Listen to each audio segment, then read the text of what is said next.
1 Samuel 2. O cântico de Ana. Então Ana orou assim: o meu coração exulta no Senhor. A minha força está exaltada no Senhor. A minha boca se ri dos meus inimigos, porque me alegro na tua salvação. Ninguém é santo como o Senhor, porque não há outro além de ti, e não há rocha como nosso Deus. Não multipliquem palavras de orgulho, que não saiam palavras arrogantes da boca de vocês. Porque o Senhor é o Deus da sabedoria e Ele pesa na sua balança todos os feitos das pessoas. O arco dos fortes é quebrado, porém os fracos são revestidos de força. Os que antes estavam fartos hoje trabalham pela comida, mas os que andavam famintos não têm mais fome. Até a mulher estéril tem 7 filhos, e a que tinha muitos filhos perde o vigor. O Senhor é quem tira a vida e quem a dá, Ele faz descer a sepultura e faz subir. O Senhor empobrece e enriquece, humilha e também exalta.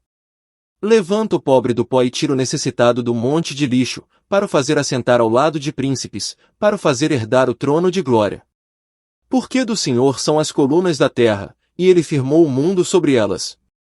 Ele guarda os pés dos seus santos, mas os perversos emudecem nas trevas da morte, porque o homem não prevalece pela força. O Senhor destrói os seus inimigos, dos céus troveja contra eles. O Senhor julga as extremidades da terra, dá força ao seu rei e exalta o poder do seu ungido. Então Eucana voltou para sua casa, em Ramá.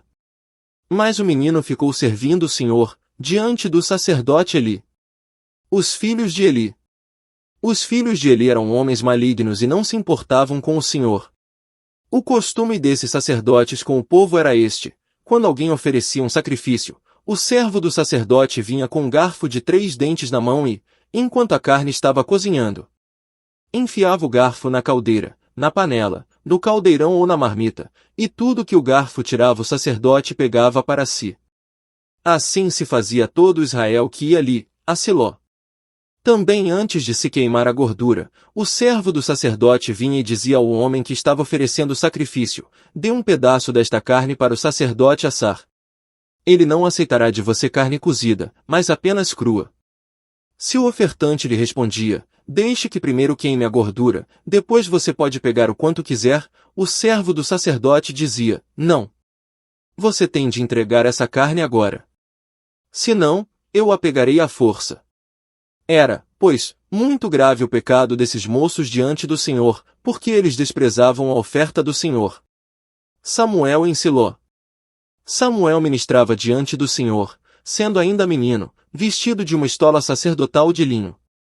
Sua mãe lhe fazia uma túnica pequena e, de ano em ano, a levava para ele quando ia com o seu marido oferecer o sacrifício anual. Eli abençoava Eucana e a sua mulher e dizia: que o Senhor dê a você filhos desta mulher, em lugar do filho que devolveu ao Senhor. E voltavam para a sua casa. Assim, o Senhor abençoou Ana e ela engravidava. Teve mais 3 filhos e 2 filhas. E o menino Samuel crescia diante do Senhor. Eli repreende os seus filhos. Eli já era muito velho e ouvia tudo que os seus filhos faziam a todo Israel e de como se deitavam com as mulheres que serviam à porta da tenda do encontro. E disse-lhes: por que vocês fazem essas coisas? Pois de todo este povo ouço constantemente falar das coisas mais que vocês fazem. Não, meus filhos, porque não é boa fama esta que ouço. Vocês estão levando o povo do Senhor a transgredir. Se um homem pecar contra o seu próximo, Deus será o árbitro. Mas, se ele pecar contra o Senhor, quem intercederá por ele? Mas eles não ouviram a voz de seu pai, porque o Senhor os queria matar. E o jovem Samuel crescia em estatura e no favor do Senhor e dos homens. Profecia contra a casa de Eli. Um homem de Deus veio a Eli e disse: assim diz o Senhor, por acaso não me manifestei à casa de seu pai, quando os israelitas ainda estavam no Egito, na casa de Faraó? Eu o escolhi dentre todas as tribos de Israel para ser o meu sacerdote, para subir ao meu altar, para queimar o incenso e para usar a estola sacerdotal diante de mim.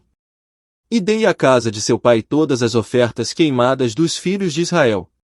Por que tratam com desprezo os meus sacrifícios e as minhas ofertas de cereais, que ordenei que se fizessem na minha morada? E, você, por que honra os seus filhos mais do que a mim, para que você e eles engordem com as melhores partes de todas as ofertas do meu povo de Israel? Portanto, o Senhor, o Deus de Israel, diz: na verdade, eu prometi que a sua casa e a casa de seu pai andariam diante de mim para sempre. Mas agora o Senhor diz: longe de mim tal coisa, porque honrarei aqueles que me honram, porém desprezarei os que me desprezam. Eis que vem dias em que acabarei com o seu poder e com o poder da casa de seu pai, para que ninguém em sua casa chegue a ficar velho. E você verá a aflição da morada de Deus, juntamente com o bem que farei a Israel. Mas ninguém da sua casa chegará à velhice. O homem, porém, da sua linhagem a quem eu não afastar do meu altar será poupado apenas para lhe consumir os olhos e lhe entristecer a alma. E todos os descendentes da sua casa morrerão na flor da idade. E o que vier a acontecer com os seus 2 filhos, Ófine e Finéias, será um sinal para você, ambos morrerão no mesmo dia. Então suscitarei para mim um sacerdote fiel, que fará segundo o que tenho no coração e na mente. Eu lhe edificarei uma casa estável, e ele andará diante do meu ungido para sempre. E todo aquele que restar da sua casa virá inclinar-se diante dele, para obter uma moeda de prata e um bocado de pão. E dirá: peço que você me dê um dos cargos sacerdotais, para que eu tenha um pedaço de pão para comer,